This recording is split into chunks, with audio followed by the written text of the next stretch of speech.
Ciao from NXPadel. Today we are talking about a very hot topic, not just around NXPadel, but in general around paddle markets wherever in the world. In fact, if you know a bit of the market, one of the latest requests from both companies and clients is the mobile court. But in real life, what are the differences between the fiberglass normal court with the classic fixation in the ground and the fiberglass in the mobile version? So first thing first, why is needed and requested a mobile court? Several reasons. One of the top one from our personal point of view is the rooftop request. In fact, on top of parking, on top of malls, on top of hotels, etc. there is this trend of putting padel courts because of course you use an empty space with a very high return on investment product. Another idea to use the mobile solution is, for example, you have a tennis court in concrete and you don't want to do any heavy groundworks to create the base. So in that case, you already have a flat surface, a hard surface, and instead of creating a very heavy concrete base, you use the mobile court. Or maybe you just want to do an event. For this specific point, I suggest you to go check out our Experience specific video in our YouTube channel to better understand this unique feature.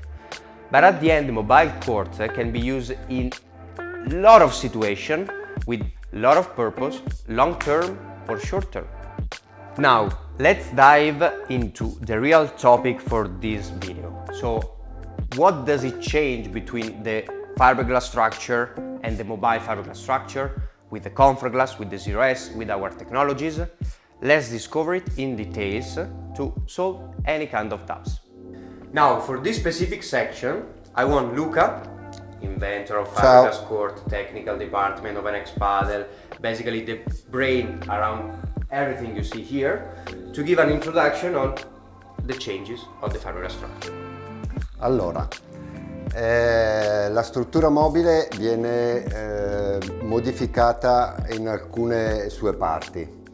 La prima parte è che abbiamo una trave come questa superiore anche alla base, che praticamente ottiene lo stesso effetto di quella superiore.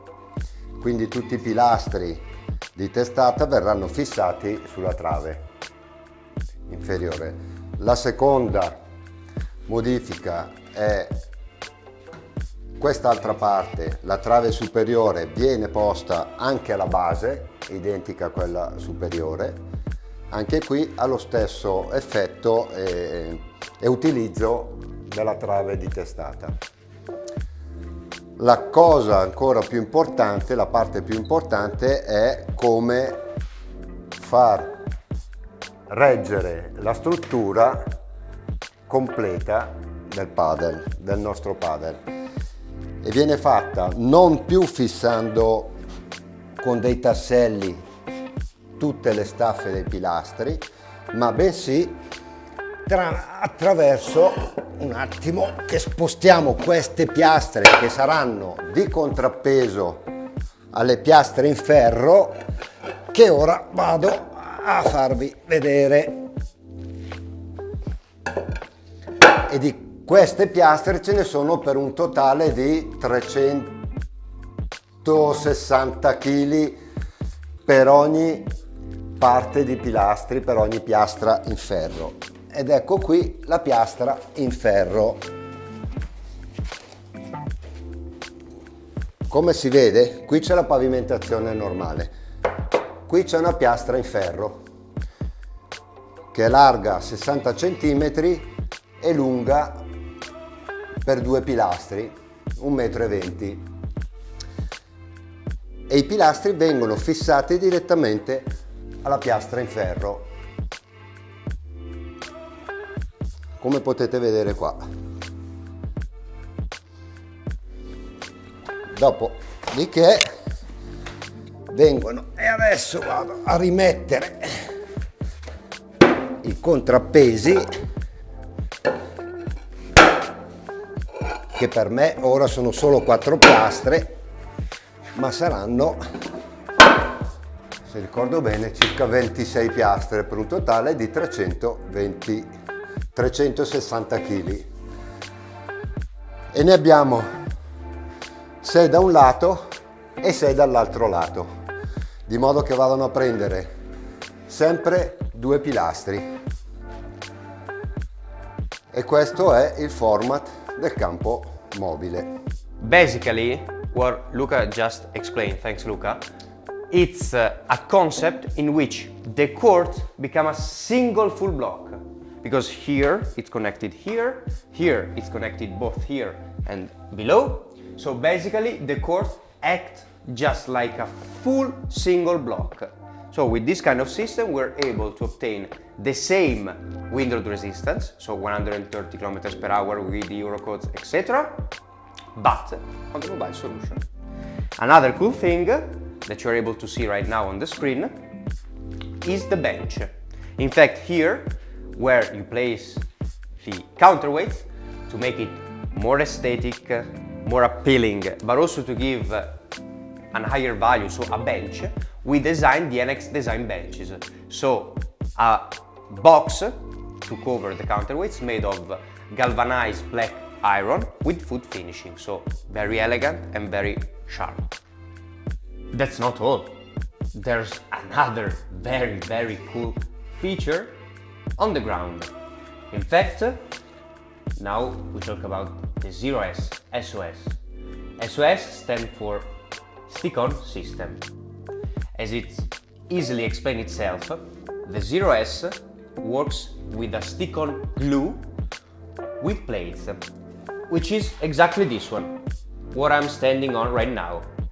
Check this out. These plates, 2 by 1 meters, use a stick-on glue. What's the purpose of this stick-on glue? Is that you can easily glue to the ground. The feedback, it's perfect because even if I try hard, it doesn't move, so I can easily play with the same feedback, with the same grip, with the same bounce. Once you want to remove the court because the event is finished or the seasonal usage is finished, you do this and you lift it. Of course, having this kind of solution, it's perfect for a mobile court because apart from the SOS installation, you also save more than 2 tons of sand. And also, maintenance is zero, so basically you have the same exact advantages, the same exact playability, the same exact everything of the normal 0S, but with this unique puzzle system. Now, lastly, Comfort Glass. Comfort Glass is exactly the same because it's already perfect for a mobile solution. It's light, it's resistant, it's elastic, shipment is easy, installation is easy, etc. So Comfort Glass is exactly the same. Now we saw the court, but what's below the court? It doesn't exist the concrete base. What's there under the court? It depends. There are worse and better scenarios.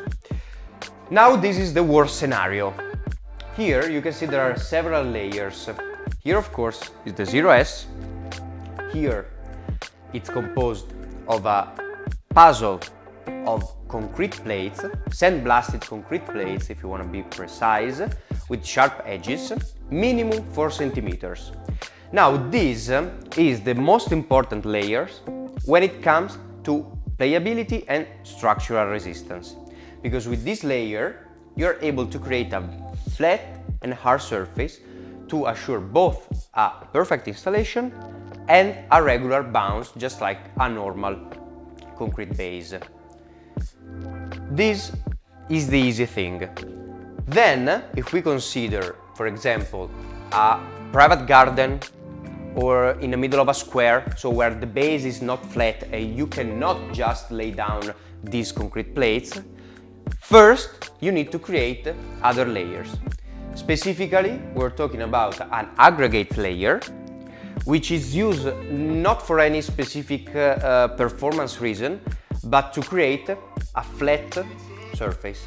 So, for example, if you want to put it in a square where you have stones, etc., first you create a layer and you compact the layer of aggregates. Then on top you put the concrete plate, and then on top again the 0S. And on the side you have the benches, in this case with the counterweight and the structure. To finally understand how the real court looks like, these are the 4 models. In fact, the mobile solution can be adapted to any model, not just on the normal court, but also on the selection court. This is the N1, so panoramic tempered glass with the same structure that Luca described with the benches. N1A, so top of the line, comfort glass, benches, etc. Same structure. Single version of the N1, so N1S, panoramic tempered glass. And the N1AS, so single, comfort glass. And as I repeat, all courts, all models, selection or normal courts can be adapted to the mobile solution. Also, if you wanna better understand the NXPadel solution, so the best fiberglass paddle courts you can use for a temporary events, go check out the video related to NXPadel explaining not just the court itself and the slightly changes, but also the NXPadel container, which is a huge adding value to this concept. Of course, as always, don't forget to subscribe and stay tuned to discover other cool features and technical details about our court. And as always, experience padel to the fullest.